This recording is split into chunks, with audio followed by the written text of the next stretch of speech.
Ken Trahan, Lenny Vangilder for sportsNOLA.com, talking college football heading into the weekend, which of course starts early. LSU at home against Arkansas, number 1 versus number 3 in the BCS. And Lenny, the Tigers are playing well. They're at home, but they're facing a team that's given them all kinds of trouble over the last few years. Exactly, and this is an Arkansas team that's dangerous, although the odds makers don't seem to think so. It's a 1 versus 3 game, and LSU's a 2-touchdown favorite. Go figure that. I think it just shows you what the public perception is of LSU and Alabama, perhaps, as being the 2 best teams in the country. Are we headed towards that? You know, it's perhaps that. If Arkansas happens to win this game, it's going to be crazy over the weekend to see how this is all going to play out, see who goes to the SEC championship. And I believe if LSU wins this game, regardless of what happens in the Georgia Dome, LSU's going to the national championship team. I don't know how they cannot, based upon the percentage points that they'll have a lead by heading into that Georgia game in the BCS standings. Arkansas, they've played LSU well because they've always been able to have balance, and they've run the ball very, very well against LSU. A healthy Nile Davis, that might make a difference, but I'm not seeing that. Eric Reed, he's a question mark for LSU.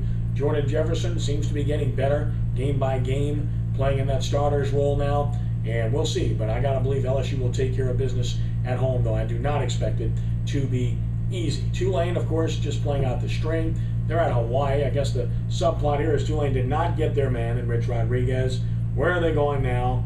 And are they going to show up for this game or just go have fun in the sun? That's a great question. I mean, these are 2 teams in Tulane and Hawaii. Who knows what you're going to get out there? The reports coming out of Hawaii yesterday that there was an anonymous letter sent about possible point shaving. They're not doing a criminal investigation, but you know, clearly this was out there 3 weeks ago. Hawaii has lost 3 in a row since then. They've got to win their last 2 if they're going to go to a bowl game. Saturday against Tulane, the following week against BYU. It could be, who puts the distractions away the most, shall we say.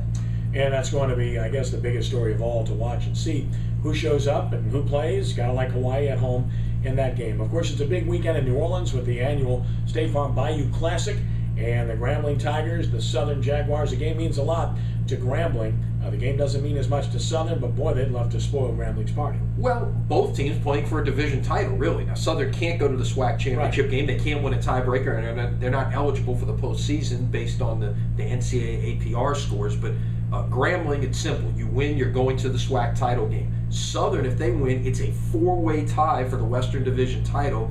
And Arkansas Pine Bluff, coincidentally, who happened to get in a post-game brawl with Southern, they'll be Southern's biggest fans this week. That's kind of a interesting bedfellow, so to speak. But so that's what's at stake. And really, I mean, this is really one of those games. We say it in this industry, but you throw the records out the window in these kind of rivalry games anyway. Yeah, it certainly appears that Doug Williams has gotten Grambling back where they're accustomed to being. And, of course, they've been the dominant side in this rivalry most recently, but it's separated by just 1 game over the duration of the 37 years. So, obviously, this one figures to be good. And, of course, this is an event. It's everything leading up to it that really means just as much as the game to many of the people, and it's really good for New Orleans. It really is. You're talking about a $30 million economic impact. 200,000 people will come to our city over the course of the weekend. They're talking about 90% capacity in the hotels. You know, we are an event town in New Orleans, and this is one of those events every year that you can mark on your calendar that's a huge part of the economic impact for the city.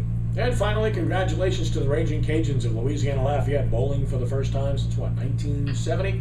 And they're coming to New Orleans, no less, to play in the R&L Carriers New Orleans Bowl, which ought to be a bonanza for that bowl game. Really should. You know, here it is 11 years in, and finally they will get a team from Louisiana to play in the game. Who they'll get from Conference USA? Will they even get a team from Conference USA as an opponent? Don't know. The Cajuns headed to Arizona this weekend for their regular season finale. You mentioned Rich Rodriguez. I guess he'll be watching that one with interest to see about his new players. And, who they end up playing, we'll probably find out sometime in the next week to 10 days. Enjoy the college football weekend. Happy Thanksgiving, one and all. For Lenny Vangilder, I'm Ken Trahan for sportsNOLA.com.